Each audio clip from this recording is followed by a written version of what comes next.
Hey guys, welcome back. So now that we know how to check if our answer is correct when we type it into the joke bot, and we know how to run code, whether it's right or wrong, we can now start adding more jokes. But before we do that, we need to learn a few concepts.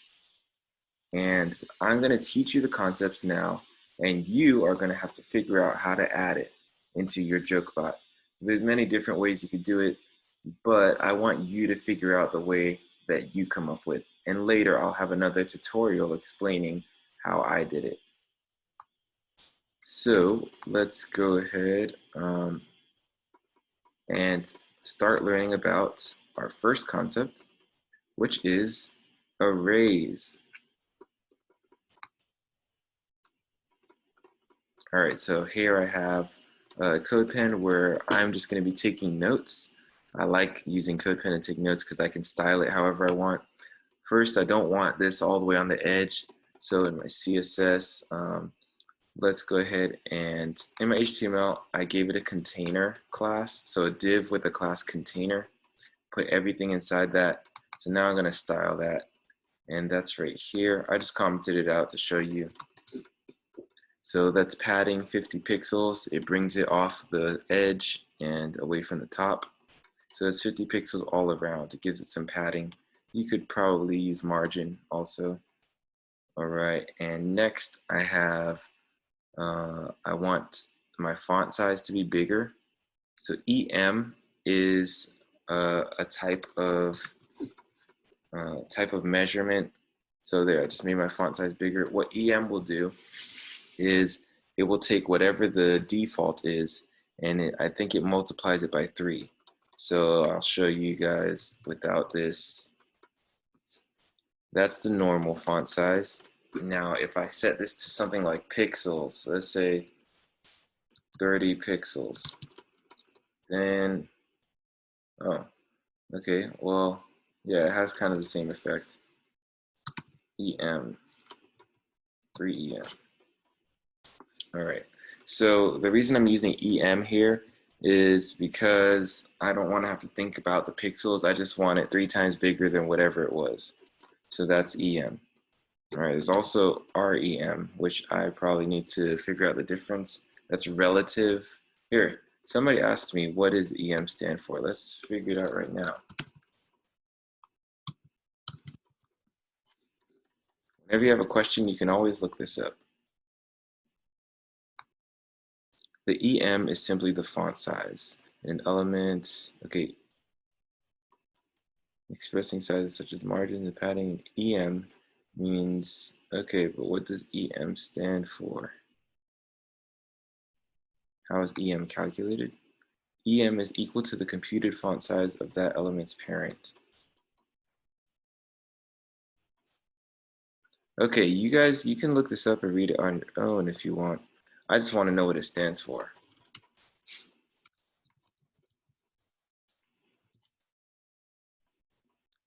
Ephemeral unit. Okay, you don't need to know that.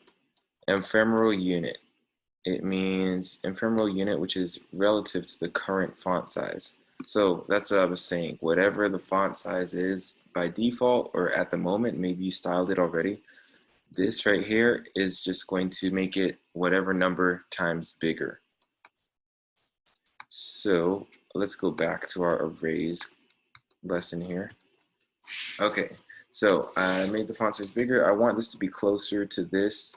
So I gave my H1 a negative margin bottom. Negative margin bottom is 60, and that brings this up because it's under my H1, so the margin bottom goes negative. All right, and arrays, you'll see what that is. That's this container. So I have the container that separates from the sides. Then I put this right here, the title and the definition, into another div called arrays. And this div right here, I gave it a margin bottom of 20 so that whatever comes after it will not be right under it. It'll be like right down here.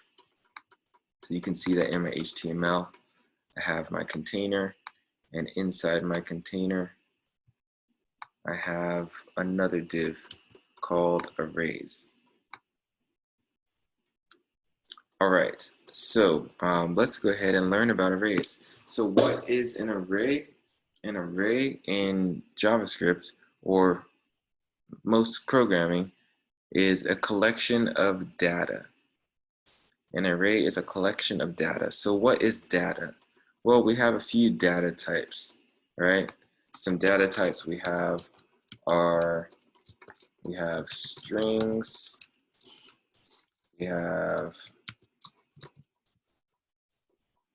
numbers, we have booleans. You don't need to write this, by the way. Hopefully you didn't start. Strings, we have numbers, we have booleans, and these are all different data types. Strings are not triple equal to numbers. Strings are a different type of data. Numbers are a different type of data. You can do math with numbers. Booleans are either true or false. So they're a different type of data. And now we have a new type of data that we're learning about called arrays. And what an array is it's a collection of data. So it's going to be a collection of strings, numbers, or booleans. So to demonstrate, I have an array down here for you. And you guys, you don't have to type any of this. Just pay attention to this because yeah, you don't have to type any of this. Just pay attention. I'm just teaching right now. So here I have an array that I already defined. All right, and I did it in my HTML because I want you to see what it looks like when you type it. So hold on, I think.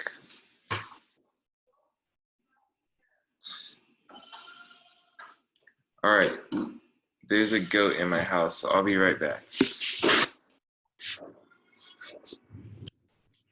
Okay, I got them out. There were some goats in my house. So here I have an example of an array. This is what an array looks like. You have the variable. So an array is, you store it in a variable and then give it a name. So I named it students. And I'm setting this array equal to, now this right here, the square brackets is how you create an array. And inside, you can see I have a collection of strings. So it doesn't have to be all strings, but this one I made strings just to show you. So we have some names here. And I save these names as strings, and I separate them by commas. So that's how you create an array. You have the, here, these are the components of an array. You have the square bracket right here, square bracket, and then you have your data. So let's say data. For example, here I have a string, and then you separate your data by commas.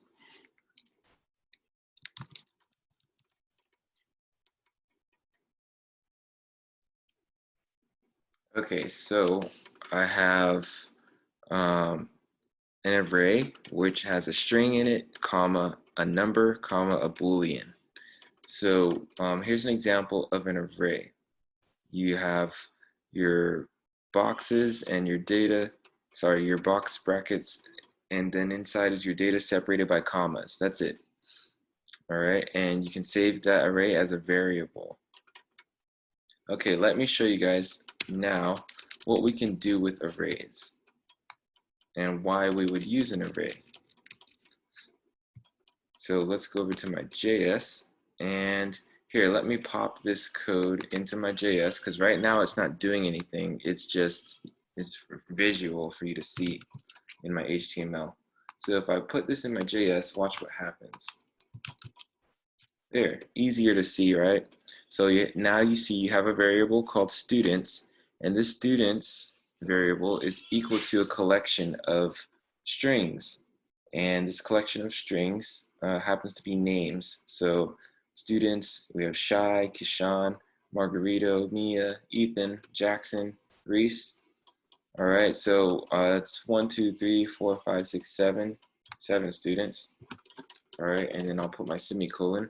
to end that statement. Okay, so let me show you guys how to use arrays. The cool thing about arrays is here I can alert this list of students. So let's alert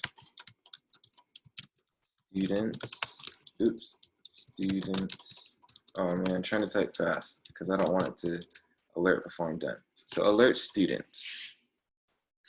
All right, so you see here, if I alert students, I alert this list, and it doesn't have the quotations because these are all strings, and when you alert them, the quotations disappear.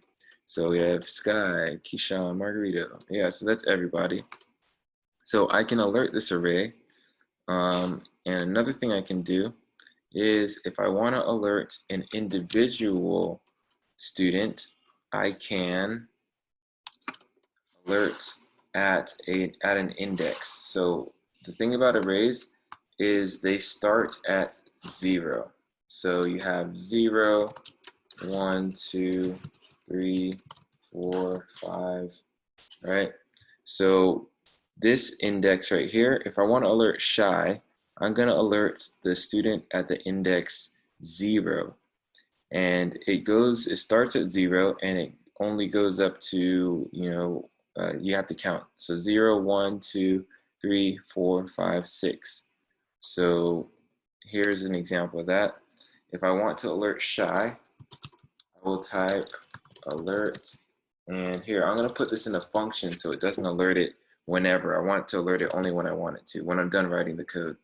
So let's have a function called attendance. Okay. And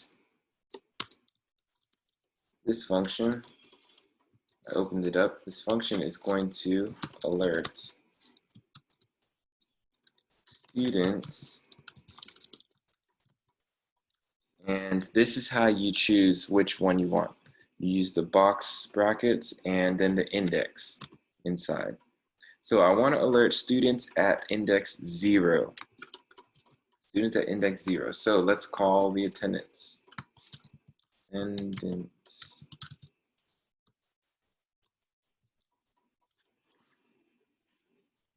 Shy. So Shy is a student at index 0. Okay, now let's try index 6. And we get Reese. So you can see here, if you change the number 5, you get Jackson, because it's counting 0, 1, 2, 3, 4, 5, 6. All right, so remember, and don't forget this, arrays start at 0. The index starts at 0. Okay, so now I'm gonna, let's see, what was I gonna do next? Alert students 5.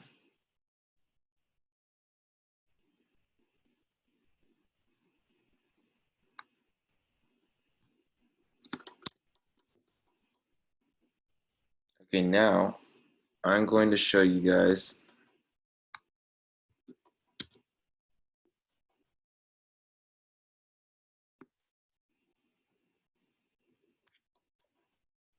my notes here. Okay, well now I'm going to show you guys how I get a random student. So if you remember in my joke bot, if we go to the joke bot, I have multiple jokes. So here, let's test it out. And you can see there I had my array in pages. So let's go to my joke bot. Okay, I broke it. I have to go fix it. Yep, that happens a lot. My code is very fragile. Anyways, so I'm going to show you guys how to choose a random student out of this. So a random one. So my function is attendance. I'm going to not call that, but I'm going to rewrite it here. Not call the attendance. Okay, so in order to get a random student, I need to come up with a random number between 0 and 6, and that will go inside my box bracket. So students, okay, and a random number is going to go inside here. So let's go ahead and do that. I'm going to create a variable here called, so var random number, and let's set this random number equal to, now we're going to do something called Math.random, and math is a library. So a library is something that's already built into JavaScript, or it's a collection of data and functions. So math, we're going to use the math library to access the random function. And because it's a function, we will call it using our parentheses. So math.random. And now our random number is equal to a random number. So let's go ahead and alert that. Alert random number. And let's see what we get.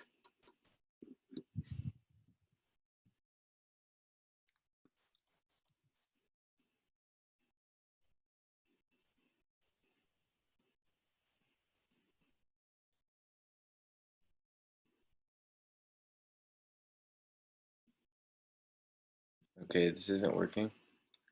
Alert random number.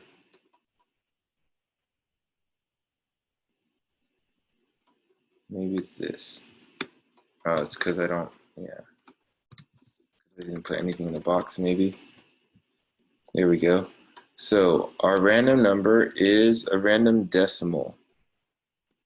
Okay, so this big old decimal, it's always going to be a huge decimal like this. That's what math.random does. Now, if we want to make it an integer, which is not a decimal, what we can do is we can, so I'm going to comment this out so it doesn't run again.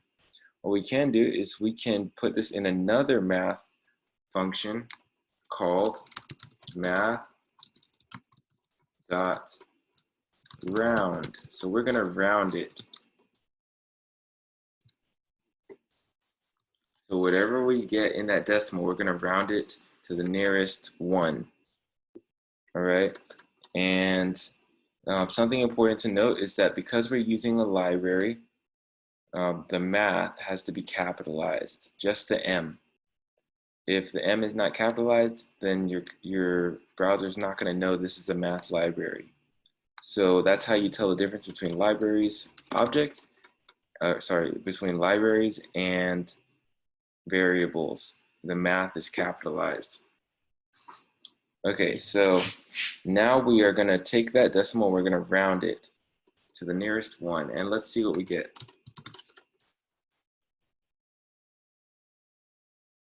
All right, so we get 1. So that big decimal was rounded to 1. Let's try it again.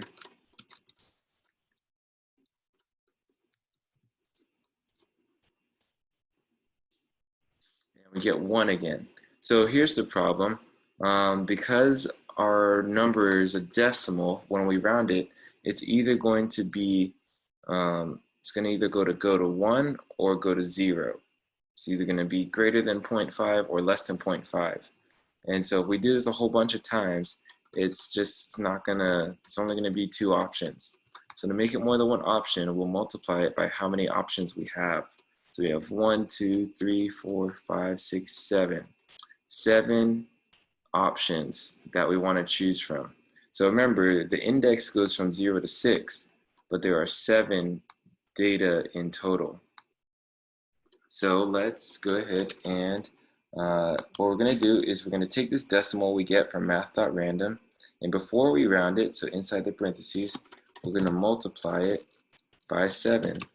7 options. So this is how you determine the range. So now we have an upper limit. The most it can go to is 7. And so it'll go from 0 to 6 now, and we got 6. So if we were to alert this right here, students at index 6, we would get Reese. All right, so now we have our random number, Now we can comment this code back in because we're going to put that variable here, and every time we refresh, it's going to give us a new random number between 0 and 6. All right, every time we refresh, we are going to alert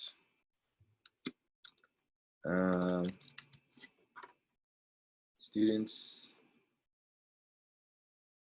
We're going to alert this random number. So let's take this variable here that we created and let's put it in there. And now let's call the attendance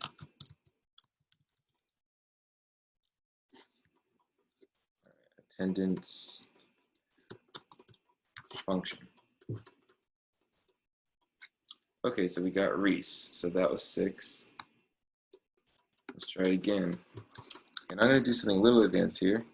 I'm going to create a loop. I'm going to say var, no, ignore this because this is advanced. For var I,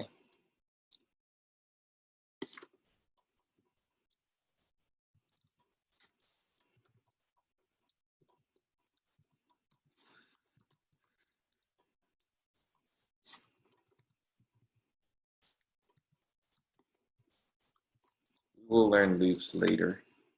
If you want to learn loops, you can do that. But I just don't want to have to refresh a bunch of times. So I put this inside of a loop so that it runs a bunch.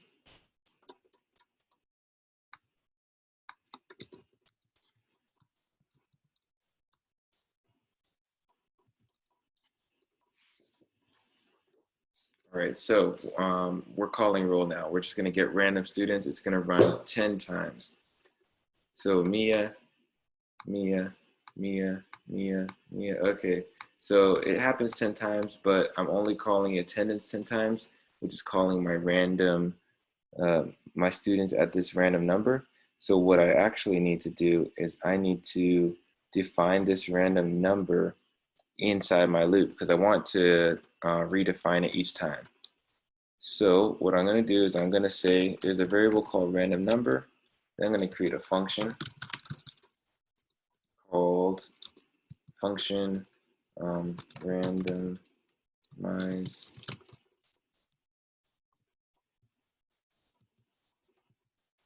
That's going to run my code here. And if I'm typing fast and confusing, it's because I don't want it to reset and all of that.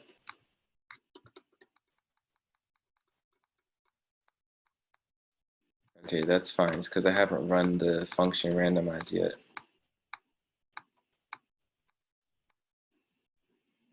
So let me comment this out for now and randomize.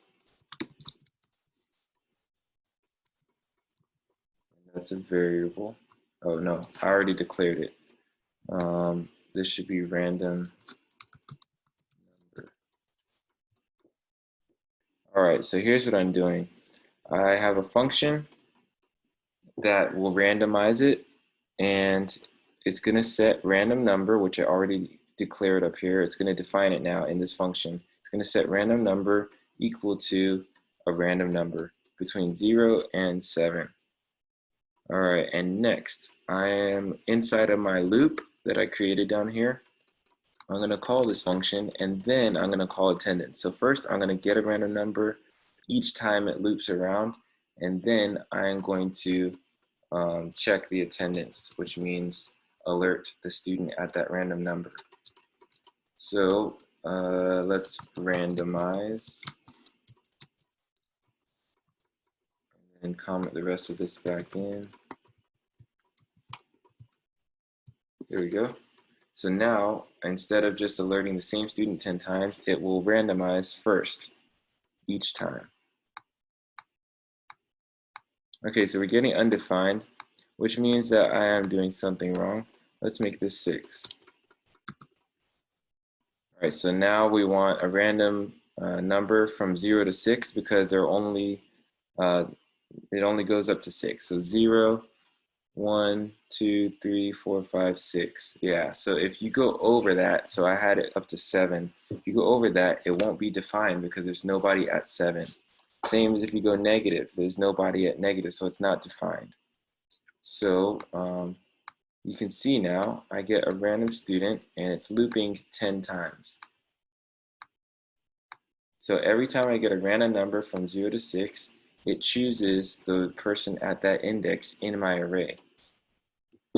Okay, so hopefully I didn't confuse you too much with this loop here. We have seen loops in Scratch. This is how you create a basic for loop in JavaScript. We'll get to that later. If you want to skip ahead, you can go look this up. You can find videos of this on YouTube. You can find it on the internet and all of that. But yeah, this was just for demonstration. What I really wanted to show you was how to use an array. So to create an array, you have var, and then you give it a name. You set it equal to the box brackets with some data separated by commas, and that's it. So if you can figure it out, you should be able to put your jokes in an array and then create a random number and remember to round it after you multiply it by the range. So let's say you have 3 jokes, then you'll multiply your random number by 3 and then round it. And then you want to call or prompt your random joke. So your joke at that random number in your array. So using what you learned in this, go ahead and give it a try. If you don't understand, you can always ask me in class. I have the Zooms up every day. But give it a try using what you learned about arrays. And at the end of the week, well, next week I will have a walkthrough that tells you how to do this. But I want you to give it a try all of this week. And if you can't get it, look it up, ask me. But you should be able to do this now, knowing how to use arrays and knowing how to get a random number. So thanks for watching and catch you guys later.